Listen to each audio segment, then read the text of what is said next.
Alors, dans mon texte, je pars d'une réflexion que pourrait avoir ou que devrait avoir n'importe quelle personne qui fait de la clinique, c'est-à-dire avec quel modèle théorique est-ce que je travaille. Sachant que les modèles théoriques sont parfois complémentaires, l'un peut éclairer ce qu'un autre écarte, etc., ou divergents, ce qui ne signifie pas nécessairement incompatible, mais on est amené donc à jongler avec plusieurs concepts dans le but évidemment de travailler le mieux possible sur le terrain de la clinique. Alors, mon article porte sur la capacité de symbolisation et donc ce qui est corrélatif à l'appropriation subjective.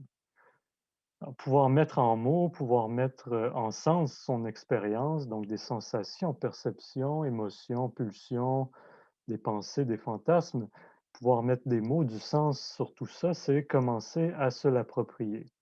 Il peut sembler étrange de dire que ce que je ressens, ce que j'éprouve, ce que je pense même, nécessite un travail d'appropriation, de subjectivation pour devenir mon expérience.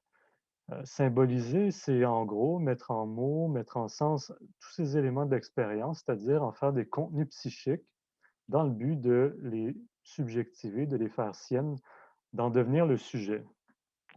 Mais c'est un processus qui ne va pas de soi.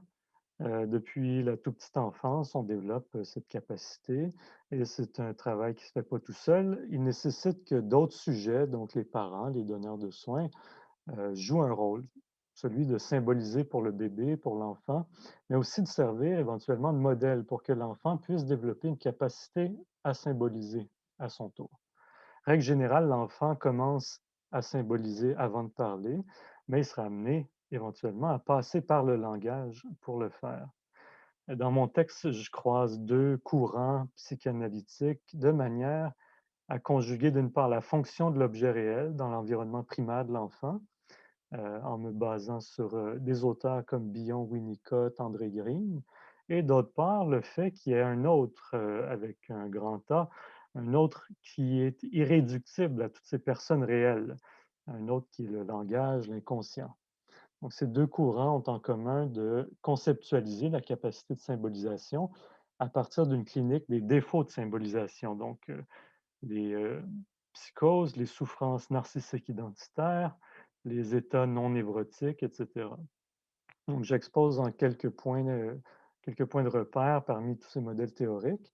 Et à travers tout ça, j'insiste sur le fait que l'acquisition de cette capacité de symbolisation demeure toujours hantée par l'altérité de son origine parce qu'elle nécessite, elle dépend de la présence d'un autre dont le sujet devra pourtant se différencier pour advenir.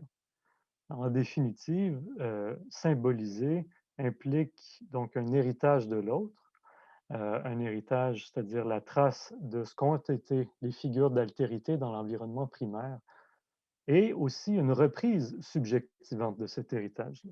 Parce que ce qu'on a reçu, ce qu'on reçoit de l'autre demande toujours à être repris pour soi.